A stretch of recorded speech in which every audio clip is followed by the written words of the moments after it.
Eurovision 2020 has been cancelled, as I'm sure you're aware.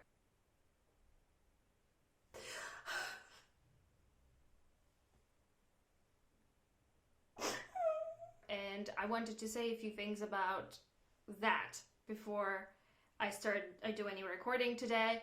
Well, I guess we could have expected that. It's been rumored for quite some time that Eurovision might get cancelled. With this pandemic, the only thing that we can be really sure of is that the only time we can really forget about it is when we get a vaccine. And that's definitely not going to happen until next year. So I think it made sense, because even if they postponed it till December, it might still get cancelled. So why keep people's hopes up and why waste money? I'm absolutely heartbroken over this, but I do understand the decision and I do understand why that decision needed to be made. However, there are some things that I don't get, and also things that I'm really angry about. So the one thing that I'm really angry about is that EBU has officially announced that the songs that were selected for this year's Eurovision will not be heard in Eurovision 2021. Because, they quoted this rule that says that, songs that have premiered prior to the 1st of September the previous year cannot be used in the Eurovision Song Contest. And I'm like, okay, there is this rule. Who makes the rules, bitch? It's you! According to the rules, the contest is supposed to be every year. This is an extraordinary situation. Saying that, oh, we cannot do this because of the rules is the stupidest thing I've ever heard. We could argue that, well, you have to get all of these broadcasters together and to agree together that you can use the same songs. And I'm like, what's the problem with that? You could do that. I think that this would have been the fairest thing to do. I think that, to be fair to Rotterdam, yes, the contest should be organized in Rotterdam next year, but also, to be fair to the artists, the song that they prepared for this year should be used next year. I think that no one would have a problem agreeing to this. And, people were saying like, oh, but what if the artists don't really have the time next year to do this? And I'm like, do you think the artists have some binding, decisions made about next year? We're in this situation where we don't know what's gonna happen next month. Come on!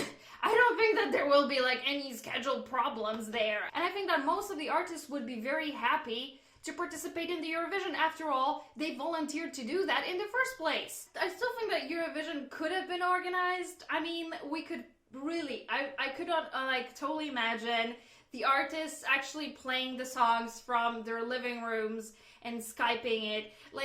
And that would have been really funny and sweet. And I think that everybody would have been moved by that. And I think that it would have been something that would cheer everybody up in this weird times that we're in.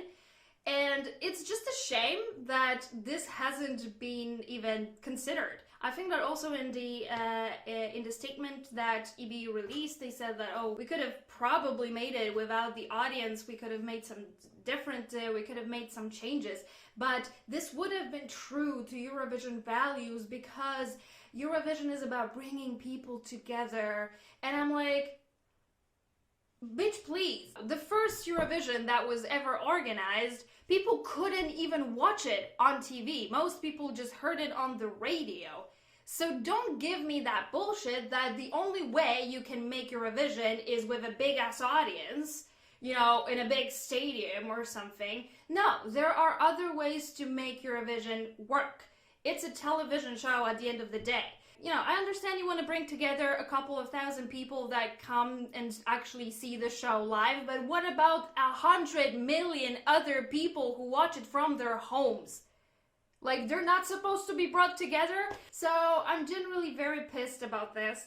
EBU announced that all the broadcasters are going to somehow show us, the songs, so that we can, somehow give the artists some recognition for their work, but it's not going to be competitive in nature. I think that if broadcasters are supposed to show us probably the music videos for all of these songs, then why not just show those music videos and let people vote on that? If we're not going to use the same songs, then who cares? We could just do this thing, which is, you know, it's not proper Eurovision, obviously, but at least it would be something. It would be something.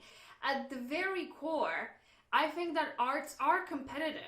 And this is why we love Eurovision, but we also love all kinds of competitions that, you know, competitions about singing.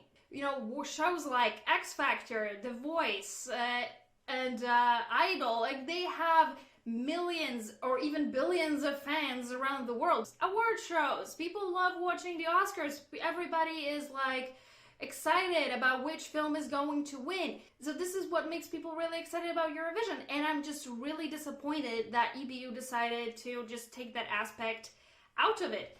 I understand that, you know, they couldn't have made a show that they wanted to, but that doesn't mean you have to rob us of that experience, and especially rob the artists. Fortunately, some countries have already committed to letting the same artist represent them next year, which is, I think, very fair, and I'm very happy about those decisions.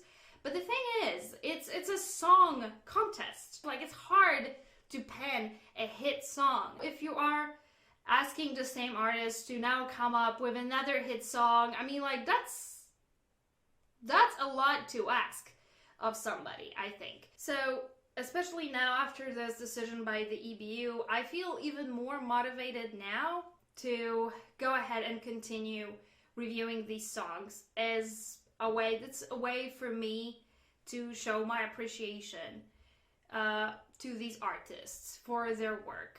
Okay, so before you see the video that I'm going to shoot today, you're going to see some other videos that I have filmed before this whole decision to cancel the show was released, so don't be surprised if I say things that are totally not up to date. Also, this whole decision came out the day that I released the first video of this year's EUROSIS, so great timing, bitch. I thought, oh my god, see, this is what happens when you procrastinate. That should maybe teach me a lesson, but I'm probably not going to learn anything from this because, you know, it's hard to change. People don't really change.